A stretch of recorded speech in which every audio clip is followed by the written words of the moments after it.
Hello, welcome to episode 19 of Generation 2 of the Perfect Genetics Challenge. Don has just returned home from delivering 4 young adults to Vice City, and we've settled them in and have a good look around Vice City, and now here is Don. First thing he had to do was go and make a delivery to Rainflower Ivy. Rainflower Ivy, of course, is a townie that I moved to Mountain Lakes from Moonlit Falls. He's going grey lately. He must be an elder now. He wasn't an elder when I moved him. This is the house that the game moved Prue and Chaz to when they had their daughters Summer and Aurora. And Summer, Aurora and Bethany, their third daughter, have been living at Gary and Donna's place since Don arrived there with his teens from Appaloosa Plains. And the 3 little girls have been learning lots of skills. In the meantime, Summer and Aurora have both aged up to teen. Bethany is still a child, but it's now time for the 3 of them to return home to their parents, and this is their house. It's not the house I put them into, so I'm going to have to go through the house and change some of their furnishings to suit slightly better quality if necessary. This house came with the world, and most of the furnishings are left alone. I just changed a few bits and pieces, and I think the 3rd level that's up the top of the house was empty, so I added a few bits and pieces up there that they could find useful. Now the girls came home, and from left to right, the one in purple of course is Prue. She was the imaginary friend made real of James, the second eldest of Don and Olivia. And Olivia, of course, is the founder of this Perfect Genetics Challenge. And then we've got Summer in the white, and behind her is little Bethany. I've left Bethany as a child. And then there's Chaz. He was the imaginary friend made real of Gary, the eldest child of Don and Olivia. And on his right is Aurora, who is the twin daughter. Aurora and Summer are twins.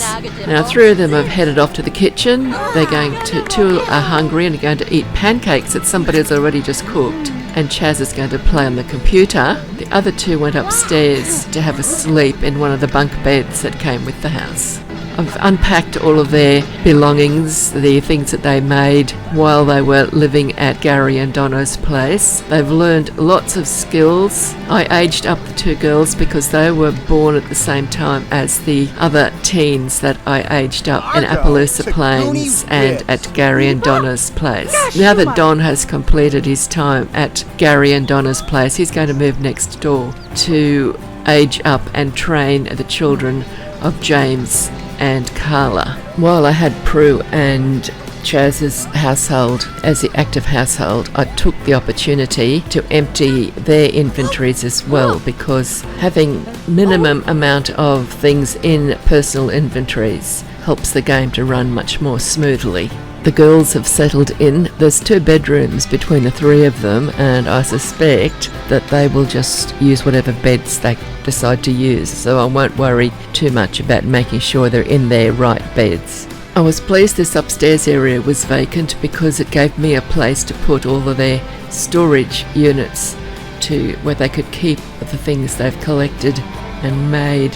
And I added a bookcase and a chair there because otherwise it was going to be pretty empty, and somebody might want to go up there and do some reading. I'm not planning to play this household actively. I'm treating them as townies, but townies that we know really well and get on with and are part of family in a distant sort of way. So I just thought I'd quickly show you their house. There's the roof and then down to the top level, followed by the bedroom level and the ground floor. And that's it. Now it's time for Don to move into James's place. We're going to age up James's family. There are 8 children in this household. 4 of them are quads, and the other 4 are the imaginary friends made real of the quads. I've moved Don and the 4 teens that aged up in Appaloosa Plains, and that made me realise that they had cousins in Mountain Lake who were born before them but were still children, and I wanted to keep their ages in sync. So I decided we'll take a little side trip to Mountain Lake to train and age up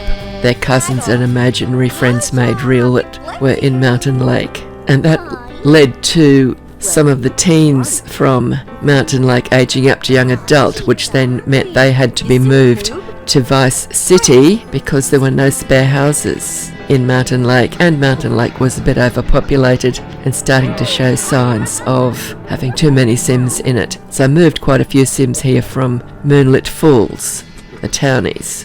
So Don moved into James's place to get to know his grandchildren, the 4 little quads, and their imaginary friends made real. Olivia had spent some time with this family a few episodes ago, and now it was Don's turn, and he would stay here until all 8 of the children had aged up to teen, and they'd all learned a few skills. And of course, knowing me, I'll be getting them to do plenty of potion making on the chemistry tables. The ground level section of this house came with the world, and I added 1 basement level because the house wasn't big enough for this large family. And here is their mother, Carla, with her friend Linda Rodgers, who has married David Musgrave, who is a vampire, and she now has 2 little toddlers who are both vampires, and her daughter Sophie, who came with her from Moonlit Falls. We occasionally see Sophie Rodgers-Musgrave around town, or even visiting this household with the children when they come home from school. She is now a teen, and she's a fairy with pink wings. It seems Don has decided to take advantage of all the musical instruments lying around this house, and he's going to learn to play as many of them as possible during his visit. It looks like Daryl and his imaginary friend Byron are settling in well as well. They've taken advantage of the ping pong table becoming vacant and are playing a game with each other. Linda Rodgers seems to spend most of her time at this house chatting with Carla. We're starting to wonder if she knew how to find a way home, but she did go eventually. The children in this household should have aged up to teen before Denise and Daryl aged up because they were born first. However, it didn't happen because they're not in the main household. There's Byron checking out the painting. He's got the avant-garde trait, does quite a lot of that sort of thing. Daryl does a lot of dancing in that room. It's only a very small room with a few easels and a music playing machine. And that's little James painting. He will be aging up first. Sometimes you see other Sims in there dancing, but Daryl does it a really lot. And we're little one's painting, his name is Jimmy actually, because his father is James and it's too confusing to call them both James. Though on reflection it probably wouldn't really matter because James has gone, he's moved out. He and Carla have got divorced, so Carla is here on her own with 8 children. So Don's wearing his pyjamas, of course, and he's found the violin now, and he's playing it very badly, but he will improve eventually. And Betty is another young Sim who enjoys dancing, and she's got a ballet trophy to prove it, and here she is working out at home, practicing her ballet. She did this autonomously. I just came across her and thought I would get some video of it because I haven't had this happen to me before and actually seen them doing it. And Carla's watching the fish, the digital fish. That's a window. That's where you'll find that if you've got it in your game. It's the wall-installed digital fishiness, and it came with late night. I think Carla has now decided that the swimsuit is her everyday outfit. She just lives in it. She spends most of her time in the backyard on the slip and slide, so she needs the swimmers to do that. That swimsuit it came with the Katy Perry Sweet Treat stuff pack, and it is red initially. I just recolour it. It's one of my favourite swimsuits. It's beautifully cut. She earns her money as a writer. She's an author, and she's written quite a few books. But if she had her own way, this is all she'd do all day and all night. She keeps sneaking out here to do this when I'm not watching. I've got to tell her to write a book, but I don't have to tell her to go on the slip and slide. Now it's time for birthdays to begin. There's going to be 8 of them, and Jimmy's going first. I've had to record the birthdays a second time, and it took me 4 days to set it up to be able to record them. In the first effort, I managed to remember to invite their father, James, and he came to the party. But the second time around, I didn't think about that until after I had finished recording. So there's James blowing out his candles. Now, Jimmy had completed all of his childhood skills, plus a few more, and he also got to grade A at schools. I was able to choose a trait for him, and he got adventurous. I'll get all 8 of them to age up before I show you them after they've been made over, because I have done the makeovers before I recorded the birthdays for the second time. So don't take much notice of their hair and clothes in this one, although Jimmy's hair seems to have stayed the same. The first batch of 4 will be the 4 children that were born to James and Carla, and then they'll all go to school for a day, and the next afternoon after school all of the imaginary friends made real will age up. The little girl in the doorway with the green thing around her neck, that's Pixie. She is one of the imaginary friends made real, and she has got the inappropriate trait, and just watch what she does when everybody's cheering. She just keeps on pointing and making fun of the birthday sim. At this point there are 5 teens in the household. There's Jimmy, who's just aged up, plus the 4 teens who arrived here from Appaloosa Plains and who belong in the main household. And the teen standing in the doorway now is Riley. He is Denise's imaginary friend made real. And of course the party has to get interrupted by the university mascot turning up to leave a bucket of goodies for the birthday boy. And I'm sure the birthday boy won't even look into that bucket of goodies. This happens every time a child ages up to teen. The bucket is full of goodies to encourage them to go to university, and after all 8 of them have aged up, there will be a lot of buckets sitting in front of the front door there. I don't think we'll go up and watch the university mascot each time though. And now it's Francine's turn to blow out her candles, and she is the only one who has inherited her father's blue skin.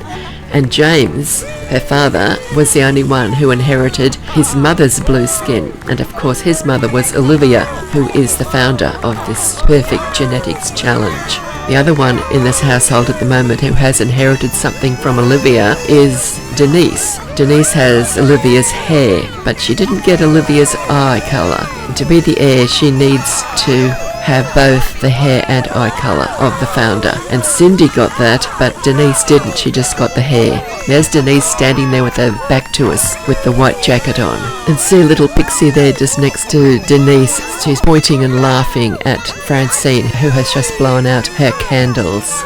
And of course Francine has successfully completed all of her childhood skills and more, and I am now able to choose a trait for her, and she got the good trait, and I thought that, well, maybe she could be good. And now it's time to eat her cake, and that's her grandfather Don standing beside her. The children and teens here are all related in one way or another. The imaginary friends are not really related, they're just imaginary friends made real, and the rest of them are all cousins, because Denise and Daryl's mother was Cindy, who was the daughter of Don and Olivia, and Cindy inherited Olivia's hair and eye colour. And the 4 quads, their father is James, who was Cindy's elder brother. James and Gary, we were with Gary's household earlier in a few earlier episodes, and Gary was their first child, and then they had James, and then they had Owen, who is living on his own here in Mountain Lake, and then Cindy was born.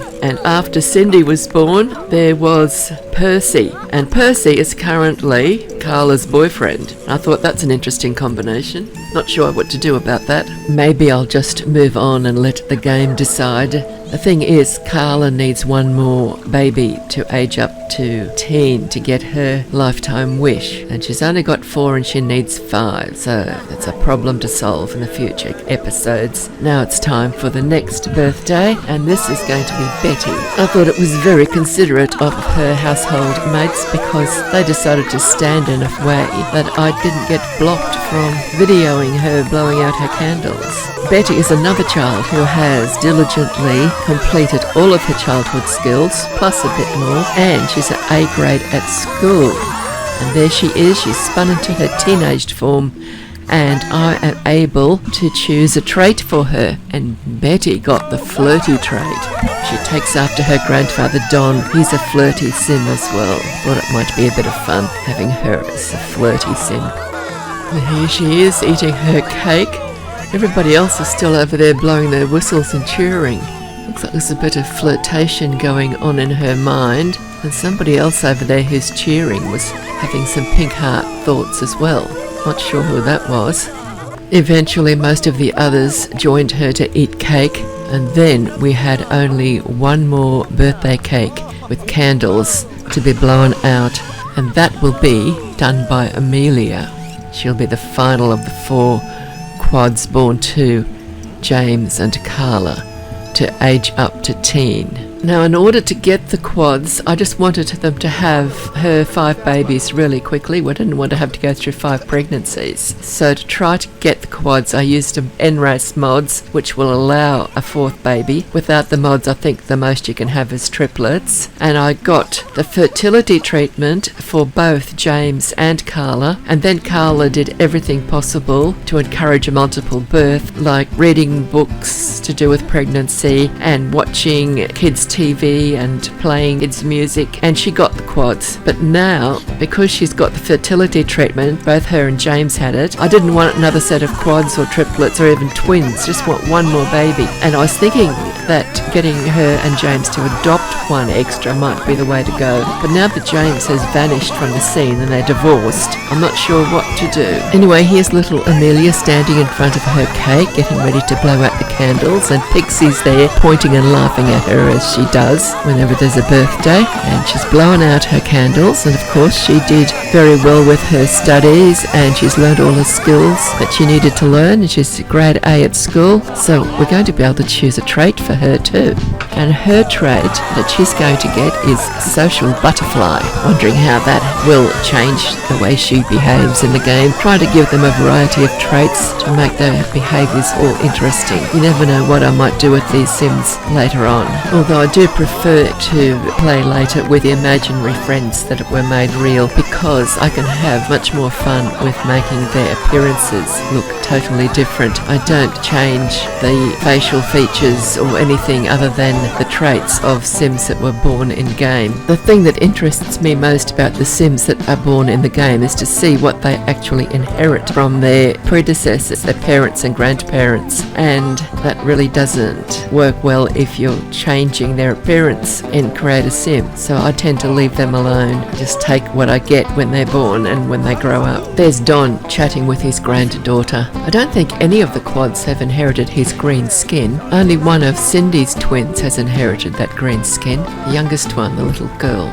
Cindy has the green skin. She got the skin colour from her father and the hair and eye colour of her mother. And it was the hair and eye colour that mattered.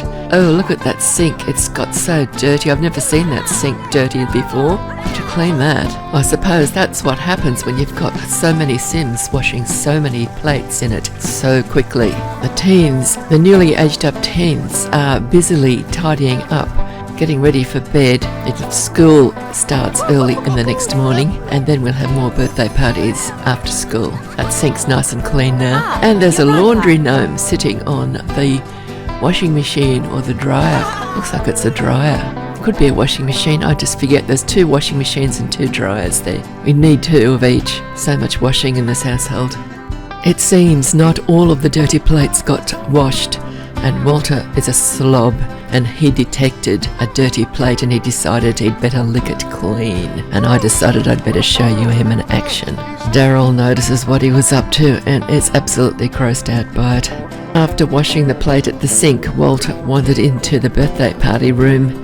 A lot of his household members standing on the dance floor watching Don play guitar. At least Don's got an audience. There's little Pixie there. She's going to be aging up very soon. But first, everybody has to go to school. It is the final day for the children before they become teens. And I stay here watching and hoping that none of the children do anything that could take them back down below grade A at school, because I really want to get them all aged up on this day. You've got to watch them like a hawk, because they'll come out of class and sit in the sun and read. Fortunately, on this day, they all behaved themselves and nobody got dropped down to B grade, so there will be birthday parties. And here they are coming home from school, the teens and the children who are still to age up. And it looks like Walter's going to be the first one to age up. He's got his candles there ready to blow out, and Jimmy's there cheering for him already. After a really long wait, the rest of his household started to turn up to help him celebrate his aging up. He's blowing out his candles now, and he's about to spin into his teenage form. Fortunately, he has also applied himself to his studies and completed all of his childhood skills plus a bit more, and his A grade at school, so we were able to choose a trait for him, and he got the angler trait. That means he will be able to catch fish much more easily than the average sim. And now it's time for eating birthday cake. We haven't had an inferno cake yet. That's interesting. I'm pleased we just got birthday cakes, although it's much more exciting when you get fire racing up the wall with the cake. Some young Sims took so long turning up for the birthday that they're there just starting to celebrate by blowing whistles and cheering after the birthday boy is sitting down eating his cake. That's something else I hadn't seen before. I thought it was quite entertaining. I think I'll move on from that group. Walter's celebration is taking way too long. We've got 3 more cakes with candles to blow out. And the next sim is going to be Ralph. And here he is. He's another imaginary friend made real. And these are the ones that I have had the most fun with, giving them their makeovers, because I changed them completely. He's got Sims there celebrating already. And Pixie will be next, and she's standing over there. You can see her in the distance, laughing at him because she does that every time somebody ages up. She stands there and points and laughs at the sim that's blowing out the candles. She's got the inappropriate trait. She doesn't cheer and whistle and spin things. She just laughs and points. And Ralph learned all of his child skills and did well enough at school with grade A that I was able to choose a trait for him, and I chose couch potato because I thought that would go with the rest of his traits that he got autonomously from the game when he became real. I will give all 8 of them a makeover after the birthday parties are over, because none of them at the moment have got the hair or clothing that they will have eventually. And you'll see them in the next episode. There's Charlie. He's come in from next door. He's part of the family. He's one of the cousins, but he wasn't specifically invited. He just turned up. But that's okay. We saw him aging up a few episodes ago when we were at Donna and Gary's place, because he is one of Donna and Gary's twins. His twin sister Elsie hasn't turned up, but that's okay. The next one to age up will be Pixie, and there she is. She's got nobody to laugh at her while she blows the candles out. She's the one that's been laughing and pointing her finger at all of the others when they aged up. There go the candles. She's now blowing them out. But she's only going to get Sims cheering for her and wishing her a happy birthday instead of making fun of her. She is an inappropriate Sim.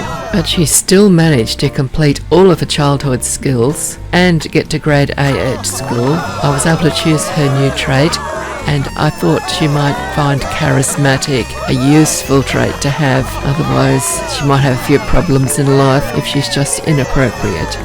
And everybody ate cake again. And Charlie's still there, but he's in that back room dancing. That's where his cousin Daryl is usually dancing, but Charlie's dancing there now. He's got the blue wings. His mother's a fairy. That's why he turned into a fairy. His twin sister's also a fairy, but she's got pink wings.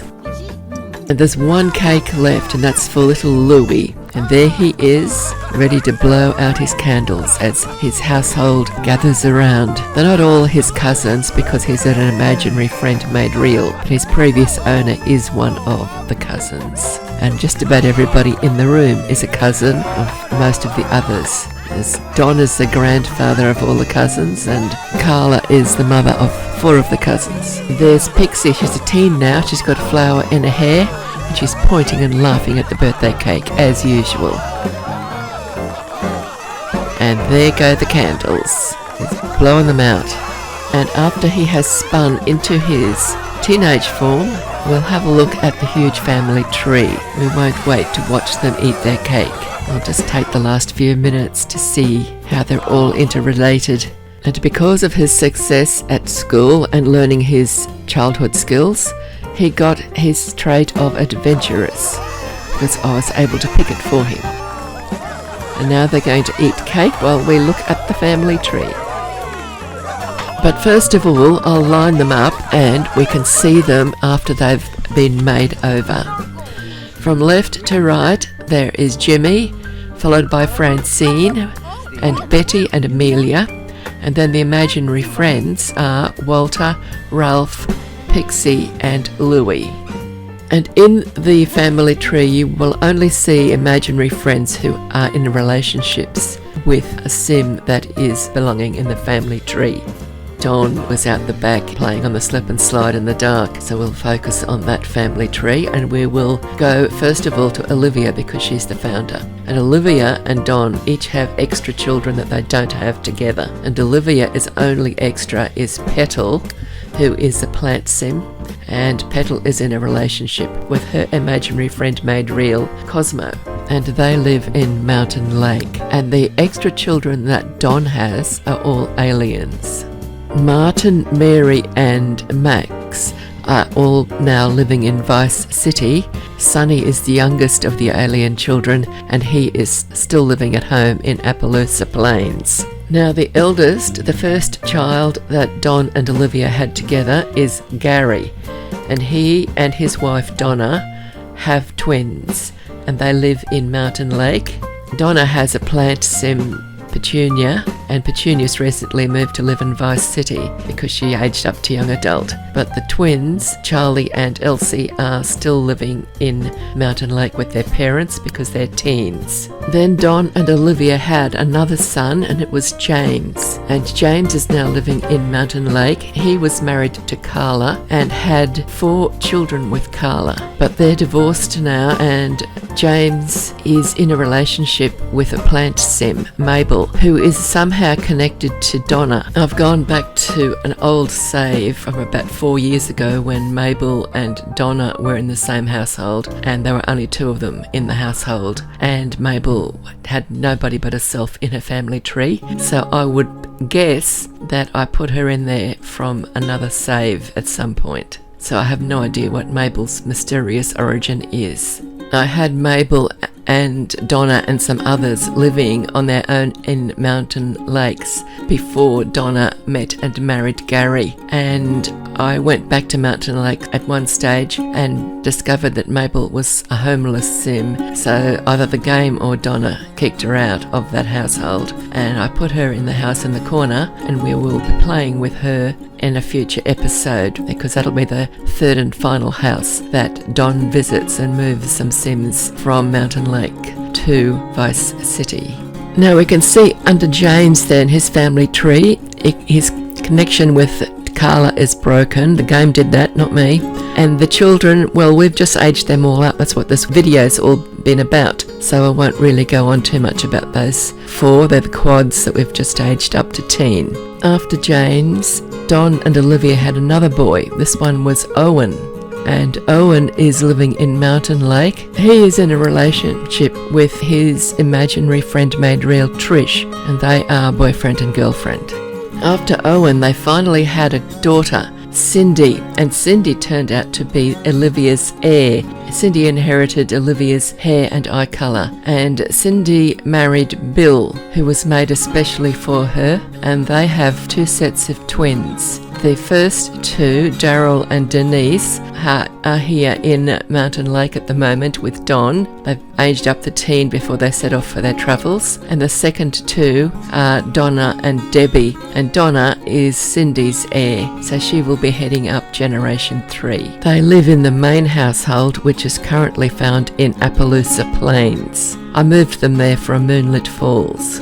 Now, as soon as Bill aged up from teen to young adult and before he married Cindy, he was abducted by aliens and then became Carl's father. Now, Don has got 2 alien children who have the same alien mother as Carl has. So in Don's family, Carl has got a rather confusing relationship. He's got 2 human half-brothers and 2 human half-sisters, and 1 alien half-brother and 1 alien half-sister. And then after Cindy was born, they had another baby, and it was another boy. This one is Percy. And this is getting complicated now because Percy and Carla boyfriend and girlfriend, but they don't seem to know much about each other, so that's interesting. I've decided to do nothing about that. Next time we visit Mountain Lake, I'll check up on them and see what's happened. And then, very late in life, Don and Olivia had another son, little Oliver, and he is younger than all of his nieces and nephews.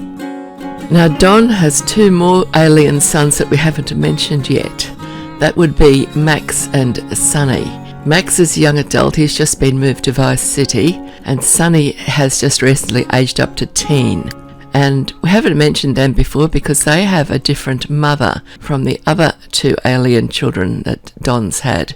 The alien mothers occasionally visit the household at night. I like to think they're checking up on their children. So this is the end of the video. I do hope you've enjoyed it. Please give it a like if you have. Subscribe if you're interested in seeing the next episode. And thank you very much to everybody who has subscribed.